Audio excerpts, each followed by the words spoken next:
I'm going to talk today about energy and climate.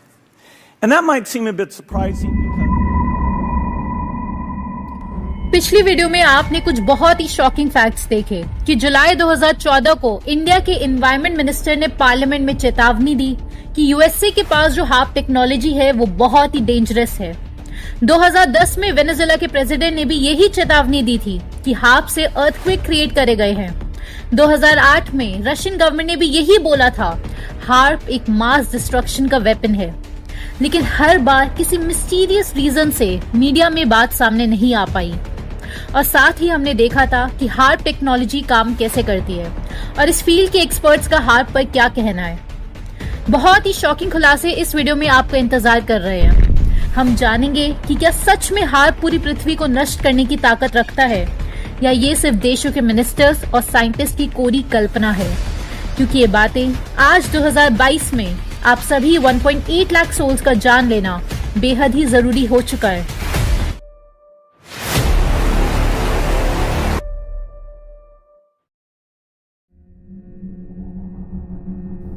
Operation Popeye, जो कि 20 मार्च 1967 से 5 जुलाई 1972 तक यूएस मिलिट्री ने लॉन्च किया था वियतनाम के अगेंस्ट, वियतनाम वॉर के दौरान, ताकि मॉनसून सीजन को एक्सटेंड किया जा सके।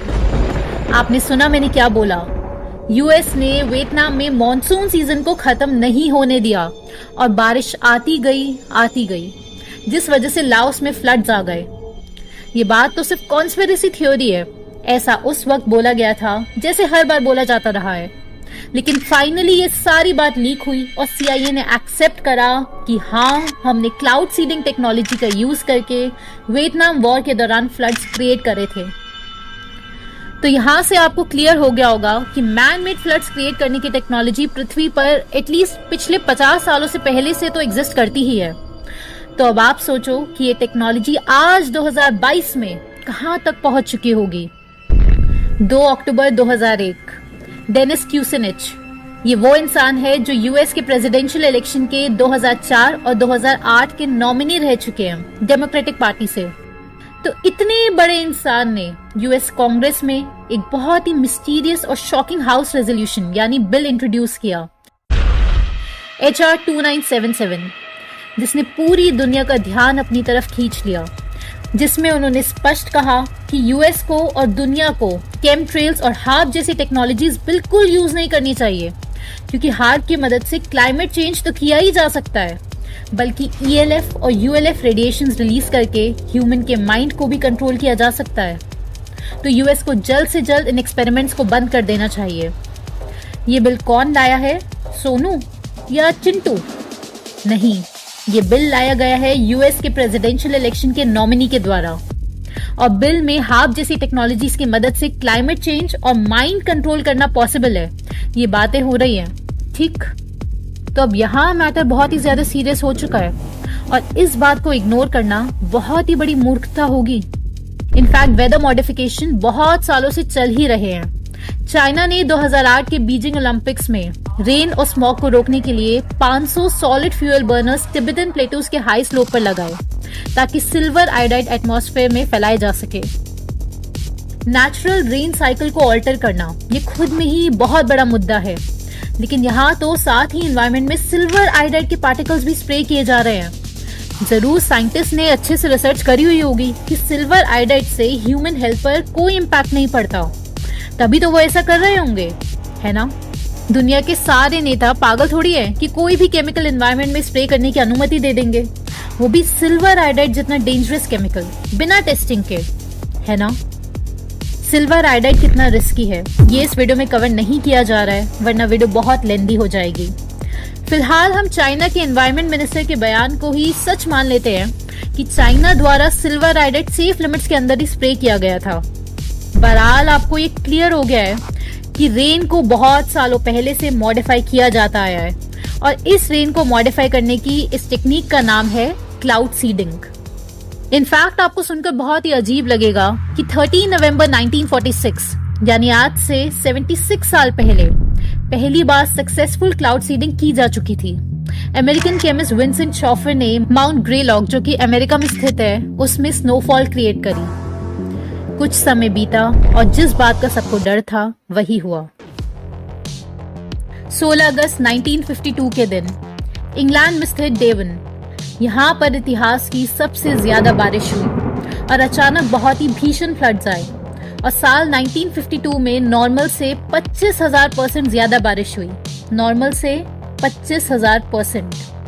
और एक बहुत ही अजीब कोइंसिडेंस, 1949 से 1952 तक यूके गवर्नमेंट कर रही थी प्रोजेक्ट क्यूमुलस, जिसका नाम विच डॉक्टर भी है, जिसमें वेदर मैनिपुलेशन को स्टडी करने की कोशिशें की जा रही थी सेम क्लाउड सीडिंग टेक्निक की मदद से। ऑब्वियसली मेन स्ट्रीम मीडिया ने इसे कोइंसिडेंस माना और कहा कि नहीं 25,000% ज्यादा बारिश अचानक से होना ये तो नॉर्मल चीज है और इसका इस एक्सपेरिमेंट से कोई भी लेना देना नहीं है, आप तो बुद्धू कॉन्स्पिरेटर हो। ठीक है, कोई बात नहीं। और इसके बाद एक वेदर मॉडिफिकेशंस के एक्सपेरिमेंट होते रहे। उनमें से एक था प्रोजेक्ट स्टॉर्म फ्यूरी, जिसमें सिल्वर आयोडाइड को हरिकेन्स में स्प्रे करके हरिकेन्स का स्ट्रक्चर बदलने की कोशिश की गई थी। कहा जाता है कि ये इतना डेंजरस एक्सपेरिमेंट था कि इसको बीच में ही रोक दिया गया। 1964 से 1988 तक एक और एक्सपेरिमेंट शुरू किया गया था, प्रोजेक्ट स्काई वाटर। उसके बाद थाईलैंड और मोरक्को में एक्सपेरिमेंट्स हुए। उसके बाद सेरा कोऑपरेटिव पायलट प्रोजेक्ट हुआ। उसके बाद प्रोजेक्ट हिटलिक्स हुआ। उसके बाद 1979 में स्पेन गवर्नमेंट ने ये प्रोजेक्ट्स किए और आज काफी देश इसकी कोशिशें कर चुके हैं, इंक्लूडिंग इंडिया। क्या कोशिश? Silver iodide, potassium iodide, dry ice यानी सॉलिड कार्बन डाइऑक्साइड, जो कि इनके खुद के हिसाब से ग्लोबल वार्मिंग क्रिएट करती है, और लिक्विड प्रोपेन, इन केमिकल को कंडेंसेशन ट्रेल्स के साथ एटमॉस्फेयर में स्प्रे करके रेन पैटर्न को ऑल्टर करने की कोशिश। ये सारी रिसर्च देखकर आपको ये क्लियर हो जाना है कि एटलीस्ट बारिश को मैनिपुलेट करने की टेक्नोलॉजी तो इनके पास 70 सालों से है ही। तो क्या सच में ये कभी भी दुनिया में हरिकेन्स ला सकते हैं और अर्थक्वेक्स भी? क्योंकि रिसर्चर्स तो ये क्लियर कट कह चुके हैं कि हार्ट जैसे इंस्ट्रूमेंट से अर्थक्वेक्स तो क्या माइंड कंट्रोल भी किया जा सकता है, लेकिन शर्त एक है कि अगर कहीं से 1 billion what of electricity supply किया जा सके, जो कि एक बहुत ही डरावना सपना है, क्योंकि इसमें कोई दो राहें नहीं है कि हार्ट ये सब कर सकता है। बहुत सारे लोगों का कहना है कि सीक्रेट लोकेशंस में हार्ट जैसे बहुत सारे आयनोस्फीयर हीटर एग्जिस्ट करते हैं, जिनके पास billions of watt power available है। यूएस पेटेंट 3989994, 4686605, 47121155, 4999637, ये वो पेटेंट्स है जिनके बेसिस पर ये हार्ट जैसी टेक्नोलॉजीज काम कर रही है। ये ऑलरेडी काफी सालों पहले पेटेंट कराए जा चुके हैं। ये सब जानेंगे इस सीरीज के नेक्स्ट पार्ट में। टेस्ला, जिसने सपना देखा था आयनोस्फीयर की इस पावर से वर्ल्ड में फ्री इलेक्ट्रिसिटी पहुंचाकर ह्यूमंस की लाइफ इंप्रूव करने का, उसके आइडियाज आज यूज तो हो रहे हैं, लेकिन ह्यूमन रेस को एक अननोन डेंजर की तरफ धकेलने के लिए। अगर आप इस इंटरनेशनल लेवल पर चल रहे गेम को समझ पाते हैं तो आप हमसे जरूर जुड़े, क्योंकि इसका सोल्यूशन ही IMPH है। हमारी कोशिश में हमारे साथ आए। IMPH क्या है और उससे कैसे जुड़े, इसके लिए आप द फाइनल गेम लिखकर इस नंबर पर व्हाट्सएप करें, जिससे आप डायरेक्ट हमसे वेबिनार में जुड़ सकते हैं, जिसमें आप हमारे साथ मिलकर आगे बढ़ते हैं। दोस्तों, आप चाहें तो टीम लाइफस्टाइल को सपोर्ट कर सकते हैं ऐसे और प्रेजेंटेशंस देखने के लिए कि कैसे इंटरनेशनल लेवल पर वर्ल्ड इवेंट्स क्रिएट करे जाते हैं। इन रिसर्च वर्क और इन प्रेजेंटेशन को बनाने में काफी मैनर्स लगते हैं।